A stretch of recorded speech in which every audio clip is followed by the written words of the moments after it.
Hi BookTube and happy June. Although it doesn't feel like June at all right now because it's rainy and cold here in Portland I'm filming this on June 2nd. It's about like 60 degrees.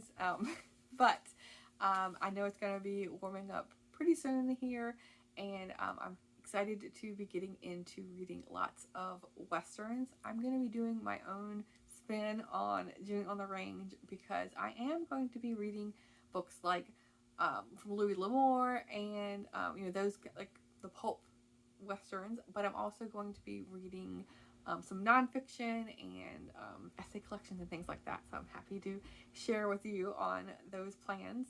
That being said, though, this month is going to be very hectic because as you're watching this video, I am going to be on the East Coast for a work trip that is going to span several days, and so that's going to take time away from reading and dealing with the time change and then coming back. But then also I'm going to be going on a camping trip right towards the end of the month, and then I'm going to be out of town through probably around the 4th of July.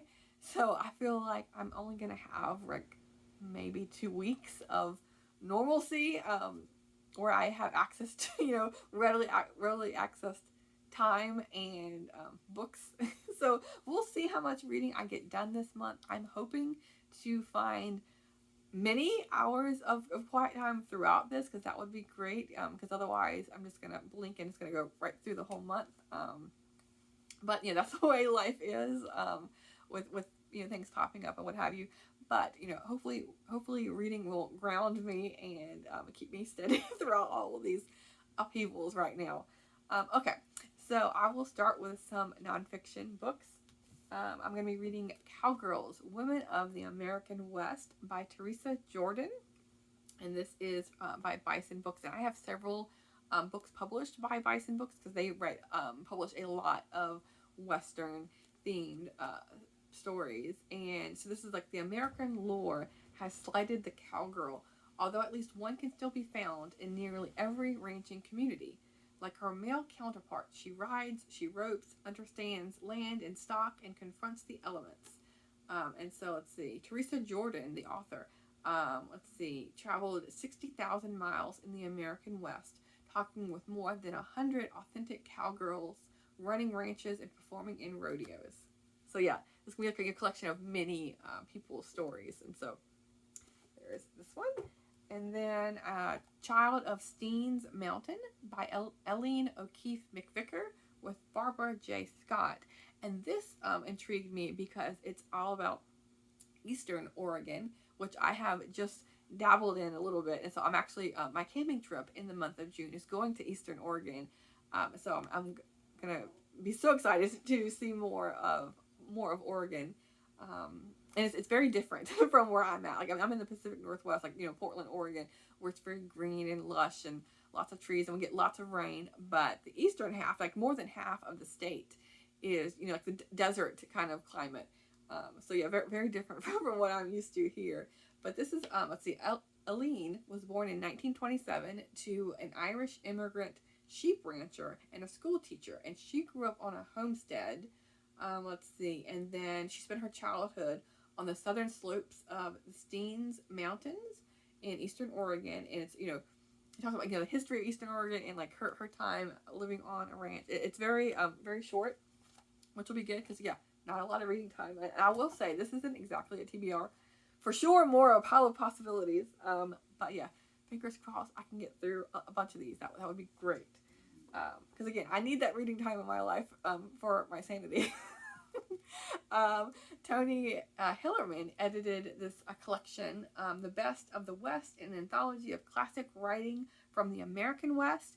And this is a classic and contemporary fiction and nonfiction. And so there are writings from people like Edward Abbey and Calamity Jane, Meriwether Lewis, Upton Sinclair, Wallace Stegner, John Steinbeck, and many more. It says this is a chunky book. It's over 500 pages, so this is a book I'm probably going to start, but not finish. But I've had it on my shelves for a while and wanted to get to it. So yes, I will say, last year I did, because I always had in the back of my mind thought of doing a library shelf tour.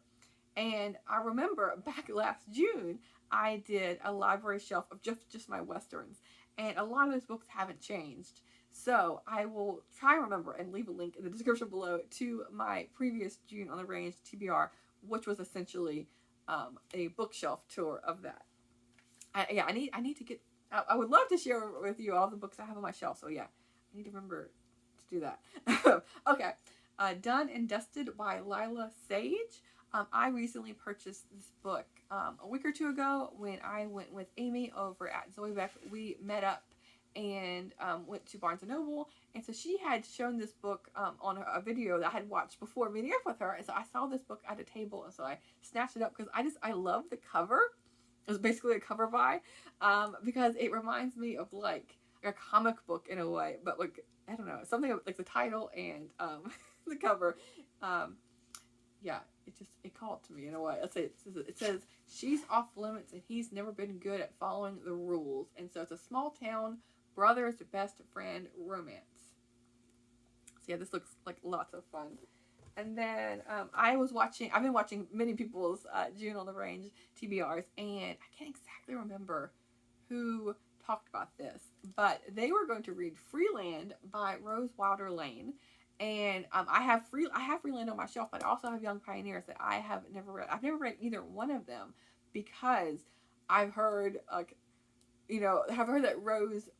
Well, first of all, she stole so much from her mother. Like the main characters in this book are Caroline and Charles, the same parents that are in Laura Ingalls Wilder's series. So there's that she stole, lots of her mother's material. And in one of these books, she didn't even tell her mother she was writing or publishing or whatever. But then also, like, her writing style is very different and doesn't have at all the same elements of Laura's stories do. And so, but this is short, and I feel like, it fits like the other booktuber I was watching. It fits the prompts I feel like of June on the Range because it's set in the West. And, dealing with the frontier pioneer journey. So, yeah, I'm finally going to be reading this book and not getting it off my shelf. I'll probably keep it because I have a whole, speaking of shelf tours, I have a whole entire shelf of Laura Ingalls Wilder related material. So, yeah, there's that. And then I have two books that I read. These are bind-ups.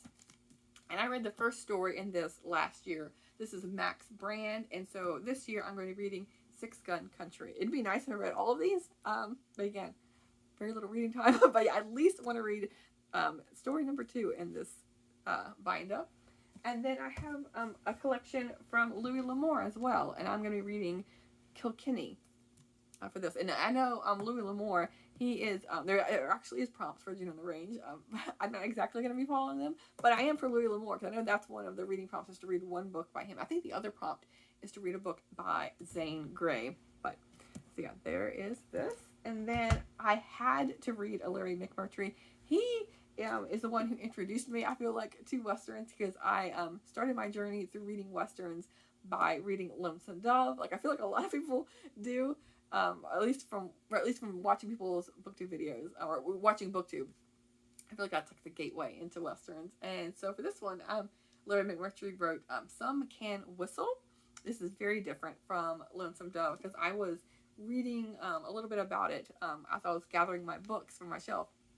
And this is about a man who it says he has many girlfriends and he talks to them on the phone, like from all over the world, and really just connects to his social activity. It seems to be just on the phone and communicating with his like voicemail messaging, the old messaging machines.